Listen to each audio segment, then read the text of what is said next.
Salutations à toutes et à tous, bienvenue dans ce nouveau numéro des Vendredis d'Histoire. Installez-vous confortablement dans la cabane aux histoires comme d'habitude. Si vous avez bonne mémoire, la semaine dernière je ne vous avais absolument pas dit qu'on allait parler de secrets.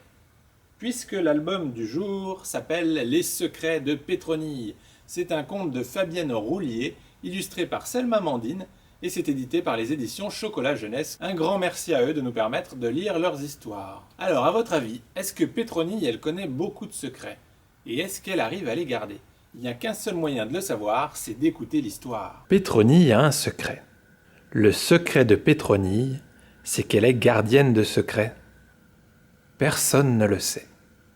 Chaque jour, Pétronille sort de chez elle et parcourt routes, chemins et sentiers, traverse villages et forêts, en quête de quelques nouveaux secrets. Mais un secret, ce n'est pas facile à débusquer. Pétronille doit ouvrir bien grand ses yeux, écouter avec ses deux oreilles, être toujours à l'affût du moindre indice qui la mettrait sur une piste. C'est ainsi qu'un jour, elle surprit la petite souris en train de dépenser tout l'argent des dents. Pétronille en resta bouche bée. Une autre fois, tapie derrière un buisson au bord de la rivière, elle aperçut une carpe qui, sûre d'être seule, déclamait des poèmes à tue-tête. Pétronille n'en crut pas ses oreilles. Elle connaît aussi le secret de cette poule qui ne sait pas pondre. Pour garder sa place au poulailler, elle sort discrètement dès que le jour se lève et se rend à pas feutrés acheter des œufs au marché. « Incroyable !» se dit Pétronille en se frottant les yeux. Chaque secret a sa place dans la tête de Pétronille. Le secret du renard amoureux d'une chèvre est à côté de celui du dentiste qui mange des bonbons toute la journée, lui-même rangé à côté du secret du marchand de sable qui a peur de sortir la nuit. Avec tout ce petit monde qui s'agite dans ses pensées, Pétronille ose de moins en moins parler, de peur qu'un secret ne s'échappe. D'ailleurs, il lui semble que certains demandent à sortir. La nuit, les secrets se réveillent et empêchent Pétronille de dormir. Le renard se met à courir après la poule, la carpe mange des bonbons, le dentiste récite des poèmes à la souris, sans parler du marchand de sable amoureux d'un œuf. De plus en plus fatiguée, Pétronille doit se rendre à l'évidence. Il lui est impossible d'accueillir de nouveaux secrets, et pire, elle ne pourra bientôt plus contenir tous ceux amassés. Un matin, n'ayant encore pas pu dormir à cause des secrets qui s'amusaient, elle décida de les chasser de son esprit.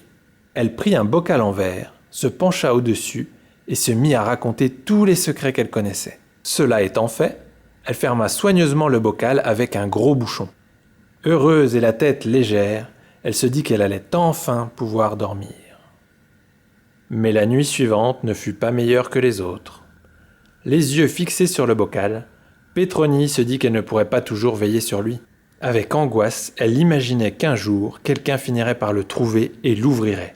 Quelle catastrophe! Si tous ces secrets venaient à tomber dans de mauvaises oreilles. Que faire? L'emmener partout avec elle? Impossible, il était bien trop gros. Sans compter qu'elle finirait par attirer l'attention des curieux. Une seule solution, s'en débarrasser. Et Pétronille emporta le bocal, lourd de secrets. Alors qu'elle arrivait au sommet d'une colline, elle pensa avoir enfin trouvé l'endroit parfait. Elle ouvrit alors le bocal, et les secrets partirent danser avec le vent. On raconte que les nuages, charmés par tant d'histoires, prennent parfois la forme d'une souris ou d'une carpe. Mais chut, c'est un secret.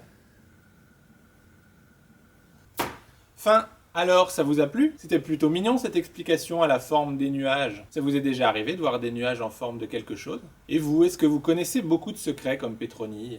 Et est-ce que vous arrivez à les garder facilement ou pas? On se retrouvera la semaine prochaine pour une nouvelle Vendredi d'Histoire. Je ne sais pas encore de laquelle il s'agira, donc ce sera une surprise complète. Sur ces bonnes paroles, je vous souhaite une excellente journée et je vous dis à bientôt pour de nouvelles aventures. Salut!